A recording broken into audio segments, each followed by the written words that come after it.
日本时代新竹第6电料厂下骹呢有4座的地下油库，因为是摕来低燃料要建备功能。最近呢，这附近的学校拍算要搁改起搁较快，引起这申请这变更地步争议，所以有一寡文书团体出来关心，希望把这座地下油库列作是历史建筑，该保留落来。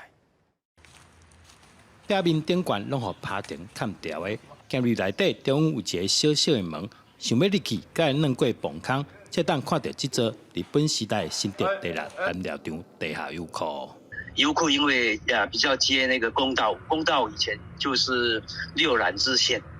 它就是把油用火车载到6燃支线，然后再去转飞行场线，然后转到机场给那个航空的用油用。不过最近因为附近学校暗算扩建，要甲油库所使用的土地申请变更。 引起当地文化团体关心，向文化局提报，希望把地下油库列作历史建筑，永远保留落去。今年初2月的时候，有接到民众提报为历史建筑，那我们这边文化局接到讯息之后，也启动了后续相关的程序。那在7月12号的时候，也有召开了文资价值评估这边专案小组，初步是建议维持继续列册追踪。那这边